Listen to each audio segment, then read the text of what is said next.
नमः शिवाय. बुधवार व्रत कथा. पौराणिक मान्यतेनुसार बुधवार व्रताची कथा खूप प्रसिद्ध आहे. एकेकाळी एक श्रीमंत व्यक्ती मधुसूदन आपल्या पत्नीला निरोप देण्यासाठी त्याच्या सासरच्या घरी गेला.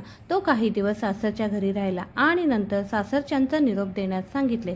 परंतु सासूने सांगितले की आज बुधवार आहे आणि त्या दिवशी कोणीही घरातून जाऊ नये. परंतु मधुसूदन हे मान्य न करता बुधवारी पत्नीला घेऊन आपल्या घरच्या दिशेने गेला. वाटेत त्याच्या बायकोला तहान लागली म्हणून मधुसूदन लोटा घेऊन रथातून खाली उतरला आणि पाणी प्यायला गेला. तो आपल्या पत्नीकडे पाणी घेऊन पोहोचताच त्याला त्याचे रूप आणि वेश असलेला एक माणूस आपल्या पत्नीसोबत बसलेला पाहून धक्का बसला.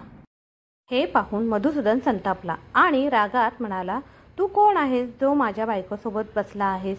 त्याला उत्तर देताना दुसरी व्यक्ती म्हणाली, ही माझी पत्नी आहे आणि मी तिला सासरून घरी घेऊन जात आहे.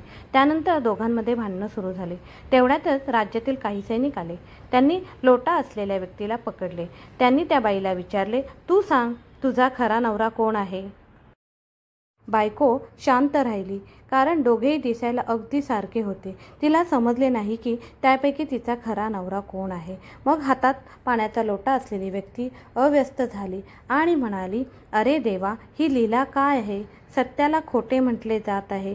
मग एक आकाशवाणी झाली, मूर्खा, तू बुधवारी निघायला नको होतं. तू कोणाचेही ऐकले नाहीस. ही सर्व भगवान बुद्धदेवाची लीला आहे. मग त्या व्यक्तीने भगवान बुद्धदेवाची प्रार्थना केली आणि आपल्या चुकीची क्षमा मागितली. त्यानंतर तो पत्नीसह घरी आला. त्यानंतर पती पत्नी दोघांनी नियमानुसार दर बुधवारी उपवास सुरू केला.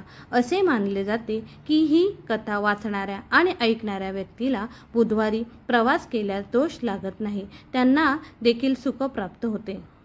ओम नमः शिवाय.